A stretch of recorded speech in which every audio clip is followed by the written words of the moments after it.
Hello, dear fans, friends, and subscribers of Cricket Happenings. Welcome to the daily cricket show, Cricket Happenings. Well, as far as today's Cricket Happenings show, I've been really taken by surprise in the first match of the Tri Series between West Indies and Zimbabwe.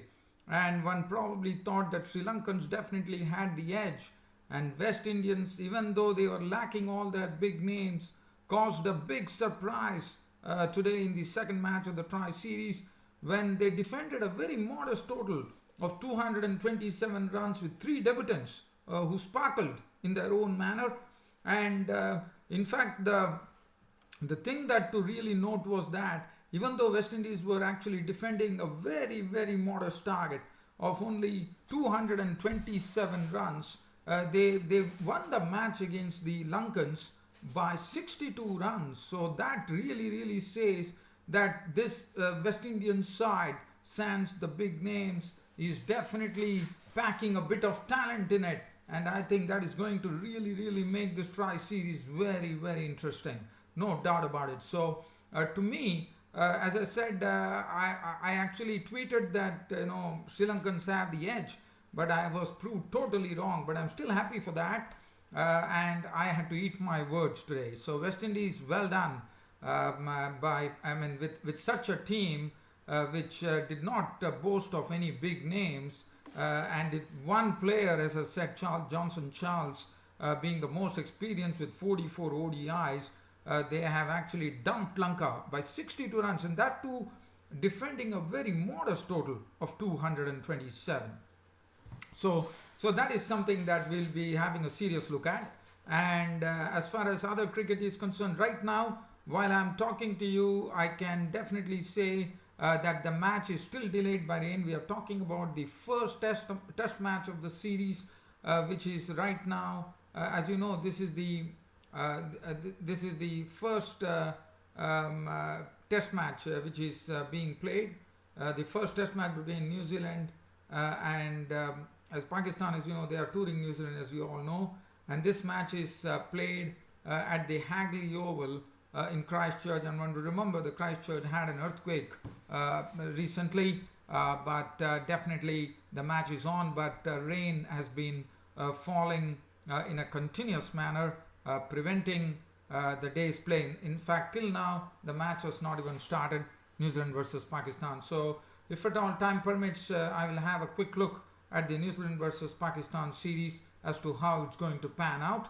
And also, tomorrow, suddenly there's a lot of cricket coming in, and India and England are taking on each other at the Visakhapatnam cricket ground, Visakhapatnam, in the second test match.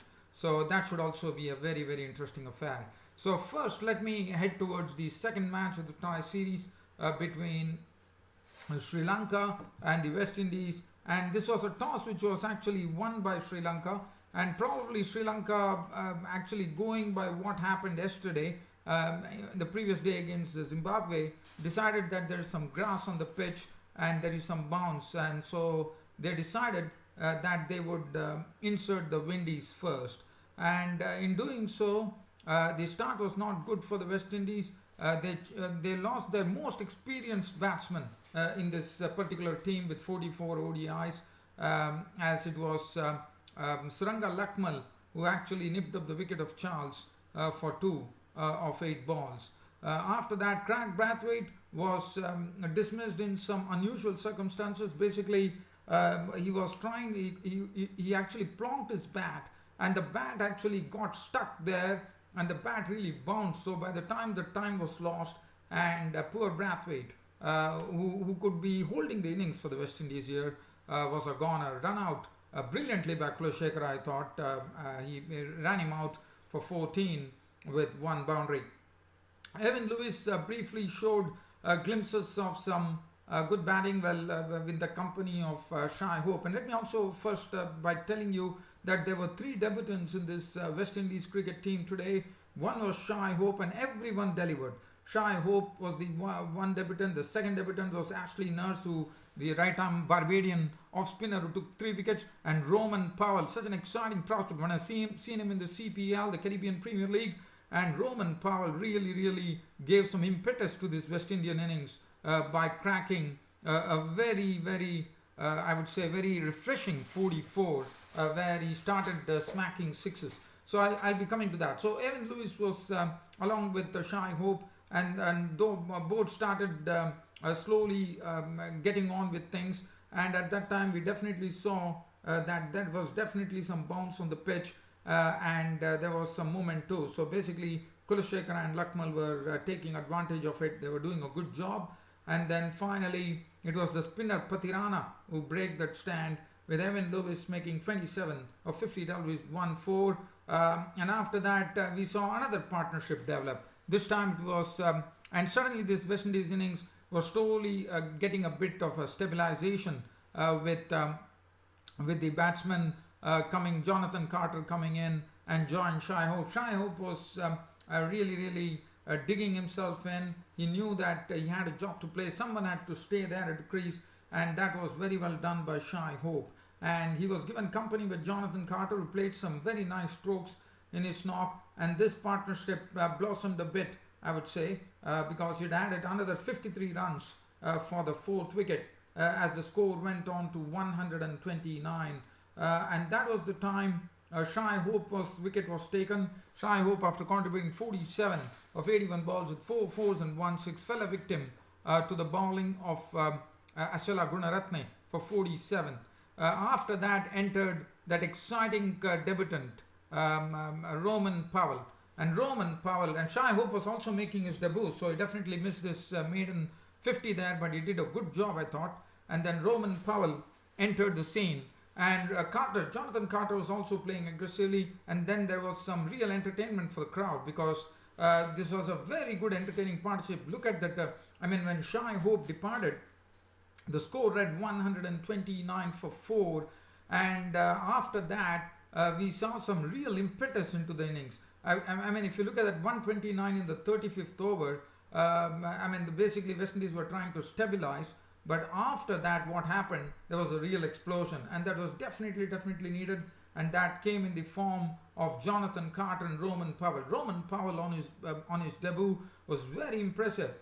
He on the leg side, he was carting sixes, he was smacking sixes on the leg side. Predominantly he was playing a lot of strokes on the on side, and at the other end Jonathan Carter was also doing well in the process. Jonathan Carter went on to his half century as well, and as I said, this was an entertaining partnership which added 43 runs in very quick in 6 overs. So definitely they gave a sort of they upped the ante for the West Indies, as these two really did a good job, and the score reached 172, and that was the time Jonathan Carter fell, as Kulashekara came in and he picked up the wicket of Jonathan Carter for 54 of 62 deliveries with 2 fours and 2 sixes. But after that, and then Roman Powell, after making a very aggressive 44 of just 29 deliveries, he was the most aggressive of all the West Indian batsmen on his debut, and definitely shows that this bloke has some real talent in him. Roman Powell caught Dikwala bowled Pradeep for 44 of 29 deliveries, 2 fours and 3 sixes. After that, the Brathwaite could not do much. Carlos Brathwaite contributed 14 of 13 balls, and then it was unfortunately for the West Indies, Jason Holder, the captain, was run out. It was a brilliant run out by Kulashekara, picking up and throwing it in one swift motion, and Jason Holder was caught out of the crease. He was gone for 2, and that was a big blow for West Indies, because Jason Holder would have been there. Probably they could have gone in excess of 250 or 260, but didn't happen. And finally, Suleiman Banu was LBW ball, Kulashekara for 7, Gabriel was LBW ball, Lakmal for naught, Ashley Nurse was not out on 5, and one definitely felt the score was not enough to actually defend against the Lankans, and the final tally for the West Indies was 227 all out. As far as the bowling was concerned, definitely there was some assistance on the pitch, no doubt about it. The bounce was really helping. There was some green in the pitch too. Kulashekara 10 overs 1 made and 2 for 37 on his comeback. I thought he did a fairly good job there, Nuwan Kulashekara. Suranga Lakmal 9.2 overs 1 made and 245. Nuwan Pradeep 10 overs 1 made and 255. Shahan Jayasuriya 4 overs none for 19. Sachira Patirana, the spinner, 6 overs 1 for 25. And Gunaratne also bowled his quota, 10 overs 1 made and 1 for 40. But as far as Sri Lanka were concerned, they were chasing 227, and look at what happened.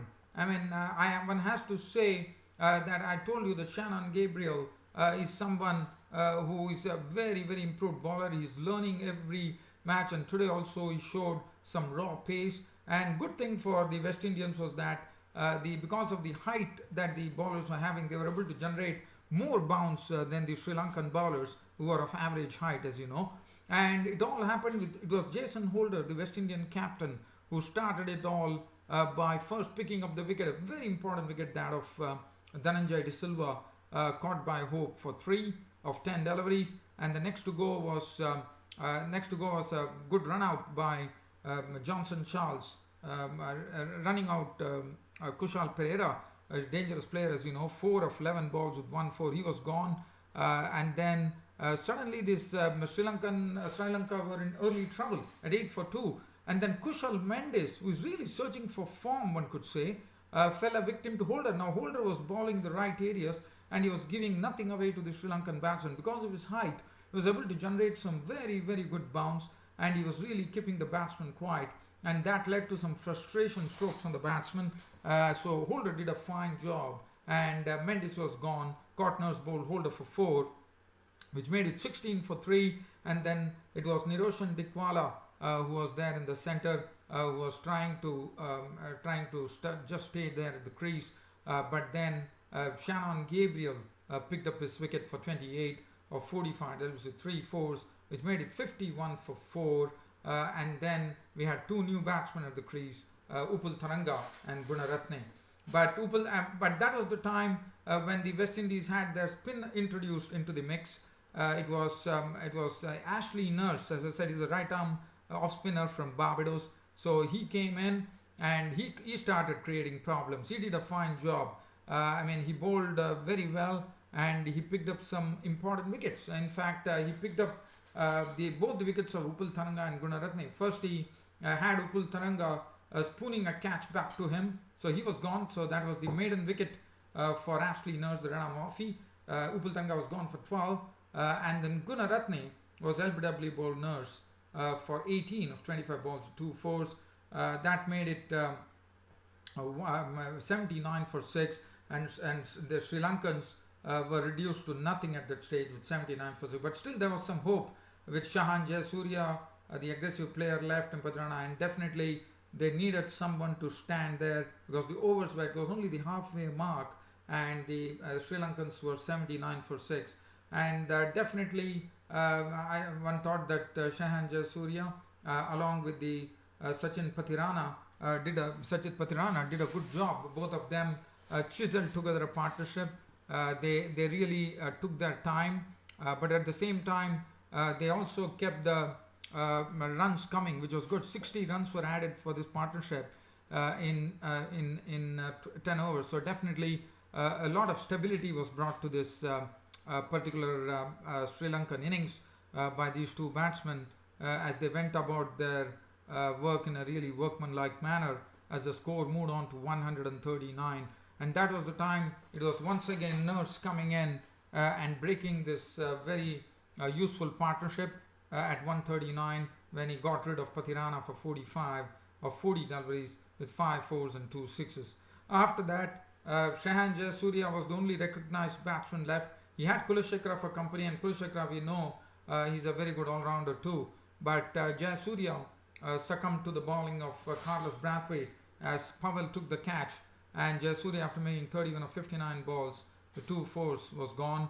Now it was left to Kulashekara, but definitely things were not looking, as Lakmal lost his stumps to the bowling of Gabriel for naught, and Kulashekara was left with a very Herculean task to do at that stage, because when Lakmal left, the score was 160 for 9, and so it was essentially another 67 runs were required, and Kulashekara had only the last man for company. But Kulashekara, in the quest for runs, contributed a quick 16 of 13 with 3 4s before it was Gabriel who snapped his wicket. He was gone for 16, and thus came the end of the the Sri Lankan innings. Nuwan Pradeep was not out on naught, and what a display from the West Indian bowlers and the whole unit. as they defended a total of 227 and bowled out the Lankans for 165 to take a 62-run victory in the second match of the Tri-Series. And West Indies have opened their account in the Tri-Series with a bang, one could say, as they got the bonus points. They got 5 points, and Jason Holder was named man of the match for probably his bowling and his fielding, as well, especially his bowling, because he was the one who made life very difficult for the Lankan batsmen first up by bowling in the right areas and also generating some very good bounce on the pitch. As far as the bowling is concerned, Gabriel 8.1 overs, no made in 31 runs and 3 wickets, bowled superbly. Holder 8 overs, 2 for 16, the pick of the bowlers. Brathwaite 9 overs, 1 for 34. Jonathan Carter bowled 1 over for 4. Ashley Nurse on his one-day international debut, 10 overs, 1 made in 3 for 46. And Ben 7 overs, 1 made and none for 34. But one can really say that all the 3 debutants did their job. Shai Hope got 47 runs. Roman Pavel entertained with the knock of 44, and Ashley Nurse, the Barbadian off spinner, picking up 3 wickets on his one-day international debut. So definitely, West Indies have a lot to look forward to in this Tri-Series, sans the big names. So definitely, definitely they require a pat on their back for doing a good job. Now, very briefly, I'm just taking you down to the Hagley Oval in Christchurch to see what's the latest situation in the match between Pakistan and New Zealand. As I said, rain has been something which has been haunting Christchurch, and in fact, while I'm talking to you, the news from the center here at the Hagley Oval in Christchurch is basically the covers are still on the field, and the umpires would be doing an inspection at 2:45 local time, and if at all it does not rain, then we would have some play which should probably begin at 3:45. So definitely a lot of things. So it's not a good start to the test series between New Zealand and Pakistan. And New Zealand and Pakistan, I think it should be an interesting series. Pakistan are really looking very strong, no doubt about it.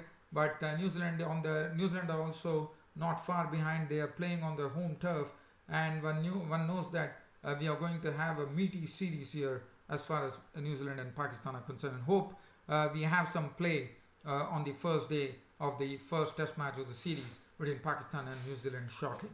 Well, so once again telling you that at 2:45 local time at Christchurch, that is in New Zealand, they will have the umpires will be once again inspecting, and if at all they feel if at all it does not rain, then there could be a likely start at around 3:45. So hope it happens. And also let me briefly touch upon something here.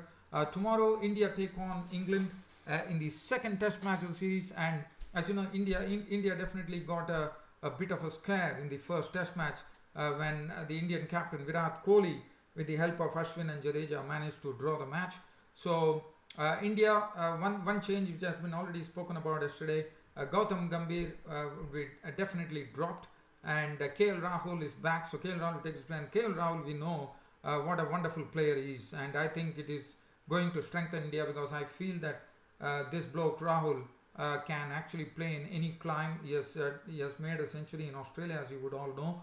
So KL Rahul is someone who is very special according to me, and KL Rahul and Murali Vijay will open the innings, and the Indian team definitely have to put up a much better performance because as you know, England have really done a good job in actually combating the Indian spinners. Tomorrow the match is going to be played at Visakhapatnam, and well, both the teams are evenly matched, no doubt about it, but the only change in India's team would be one would be KL Rahul, and the other change that one is looking forward to is whether either it is going to be Karun Nair or it's going to be Hardik Pandya who is going to be coming into the team. So that is going to be interesting to see what really happens. I would probably plump for Hardik Pandya, and Umesh Yadav has done a good job. So now one does not know how Ishan Sharma is going to be accommodated in the team. And as far as England are concerned, they too have the injury worries. But Chris Wokes is having a problem. He's having a slight niggle. Now Chris Wokes has bowled well. Now that since James Anderson is fit, one would love, but Chris Wokes himself is a very good bowler. Now, and they know that the spinners have also done a good job. They know spin is not something that they can just dismiss, because if the ball turns, and they might be missing. So I think they could be put on a sort of a conundrum here, the English think tank, and they'll have to see what decision to take. And the Vizag pitch, it looks does not have much grass, it seems, and it could be taking a lot of turn as the match goes by. Well, dear fans and subscribers, that's it from me, your host Ram, for today's cricket show, and this is your host Ram bidding good night.